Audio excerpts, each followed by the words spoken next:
l'exemple tout bête, on n'a plus le droit de changer comment ça s'appelle Les tôles. les ampoules. Les Non, les ampoules. C'est interdit.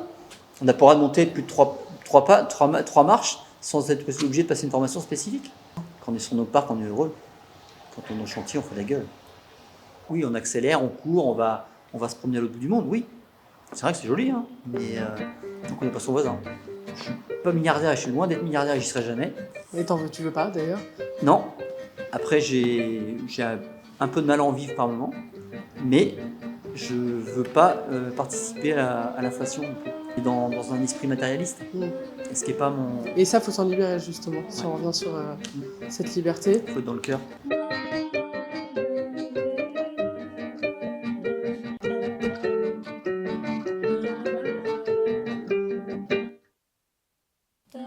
Après que nous ayons bien discuté, Fabrice me fait faire un tour du chantier pour me montrer davantage. Donc là, ici, on est dans la baie du Mont-Saint-Michel. Donc, la baie commence après Cancale, là-bas, sur la pointe du Gourouin, et termine par toute la partie Granville, qui est de l'autre côté, là-bas. Et après, c'est direction l'Angleterre, plein nord. Direction l'Angleterre. Ouais, plein nord. Donc ici, on a les plus grandes marées d'Europe. Il faut savoir qu'une marée, donc, c'est 2 fois par jour, tous les 15 jours, les très grandes marées. Et on peut, en fait, il y a 6 heures de montée, 6 heures de descente. Et on va s'imaginer un immeuble de 4 étages qui est sous l'eau. 6 heures après, il est à sec. 6 heures après, il est sous l'eau. Donc ça fait un marnage très important qui crée une grosse courantologie. Et donc, comme j'expliquais tout à l'heure, qui nous donne aussi une contrainte pour tout ce qui est fixation des huîtres naturelles, on va dire, ce qu'on appelle le captage. Et donc c'est pour ça que le captage se fait sur Marennes-Oléron et Arcachon, qui sont des zones plus protégées et où la température de l'eau est plus importante. Voilà, donc en fait, ici c'est une digue qui a été créée. Ok.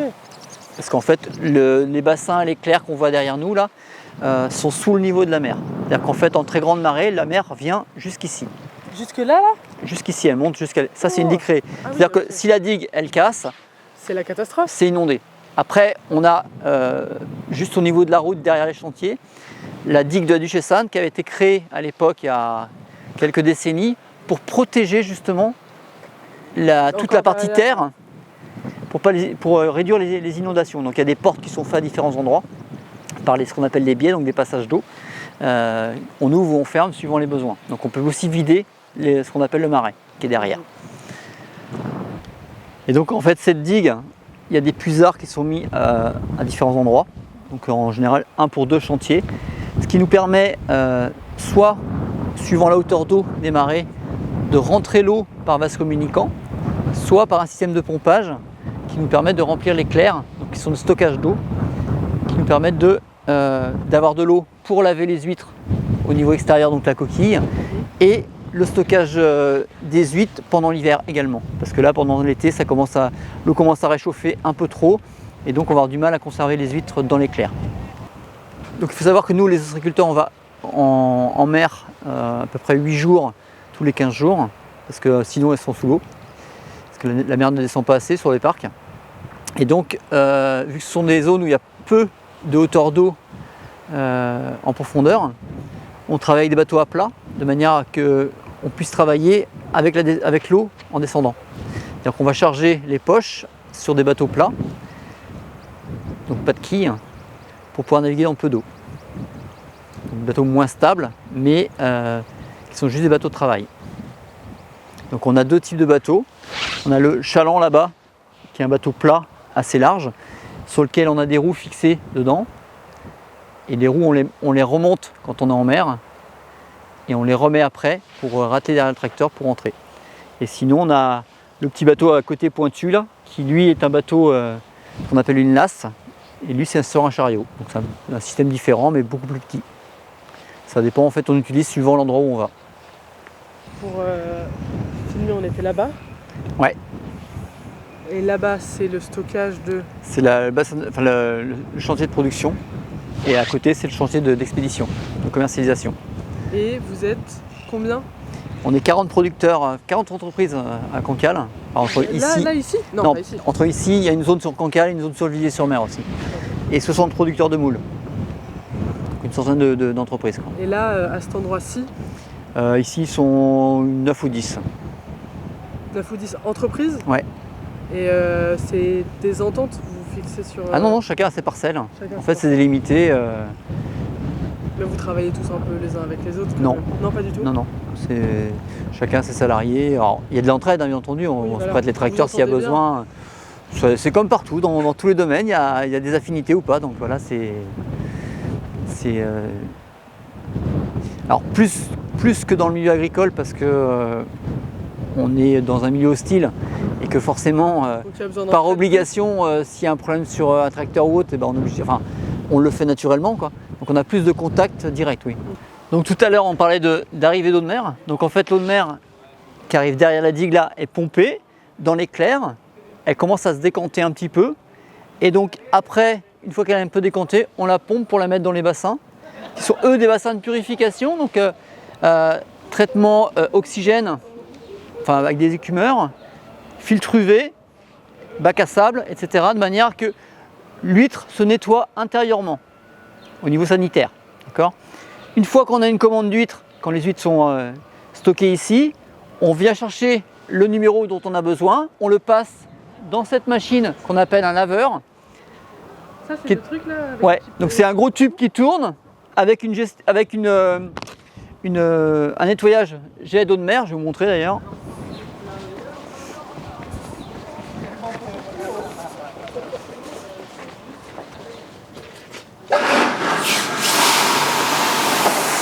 Hop.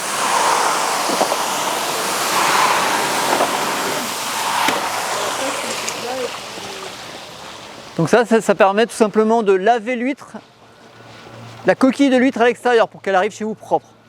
Après, donc on va se déplacer, l'huître, une fois qu'elle est lavée, va arriver dans le chantier, donc par des trémies qu'on voit là-bas, là, on met les huîtres à l'intérieur, à nouveau relaver, et donc on va passer dans le chantier, où là elles vont être emballées. Arriver sur ce tapis là, donc elles sont à nouveau lavées à l'extérieur, et donc chaque huître va être prise une par une, pour les taper comme ça, pour voir au niveau du son. Donc là, on voit, c'est bon. Là, c'est pas le même bruit. Donc là, ça veut dire qu'elle a plus d'eau. Ouais. Donc ça, elle va pas se conserver. D'accord ? Ok. Donc, on les positionne après bien à plat. Et au fur et à mesure, on la remplit avec le nombre qu'il nous faut et la taille qu'il nous faut. Voilà. Donc le calibre, c'est l'écart de poids.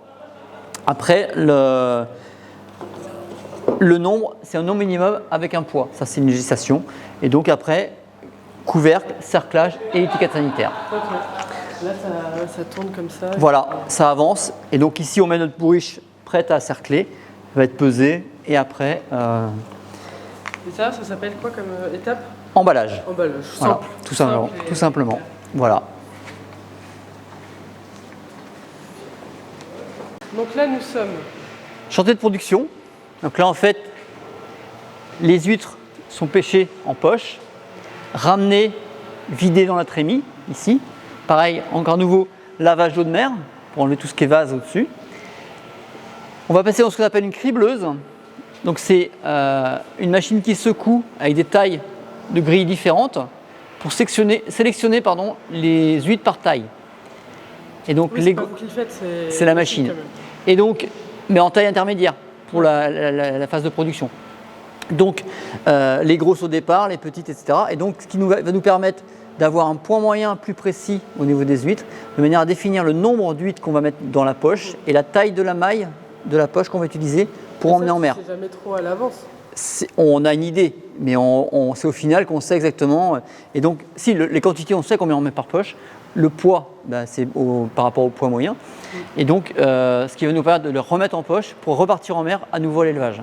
Et ça, c'est une phase où chaque poche va être remontée au minimum une fois par an pour être ce qu'on appelle dédoublé. Donc, passage d'une grosse densité à une plus petite densité et augmenter la taille des trous pour l'accès à la nourriture. D'accord ? En parallèle, on a la même machine en criblage, mais qui va servir pour le calibrage. Donc là, les huîtres arrivent en taille marchande, de l'autre côté là-bas, pour arriver à ce qu'on appelle sur une calibreuse qui permet de mettre au poids l'huître une par une. Donc on va pouvoir se déplacer là où on était tout à l'heure pour voir le fonctionnement. Donc là, on a la même machine qu'on appelle à nouveau un crible qui permet d'enlever toutes les petites huîtres, donc les coques, etc., pour amener que les huîtres à taille marchande qui vont arriver sur ce petit tapis-là. Là, à nouveau, il y a forcément des huîtres qui sont collées, etc., entre elles. Donc, séparation de ces produits-là qui vont être retravaillés par la suite. Ça tombe dans cette trémie-là.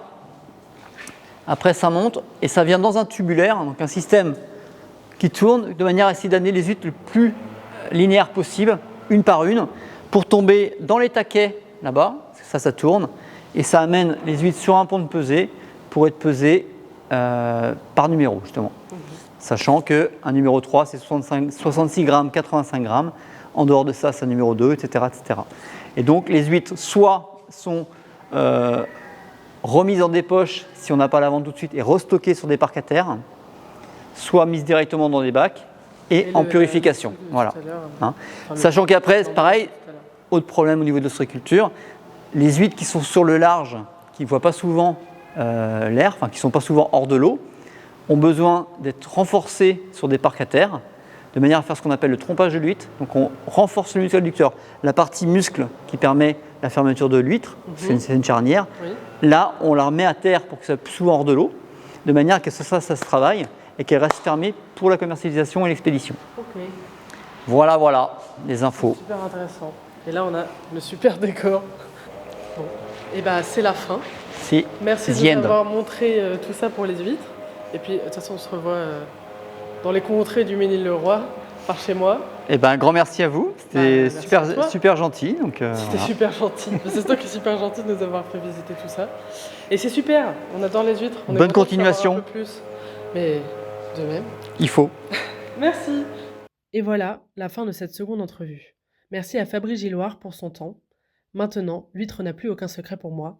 Enfin, presque. À bientôt sur Bon. Bon. C'est bon. Bon.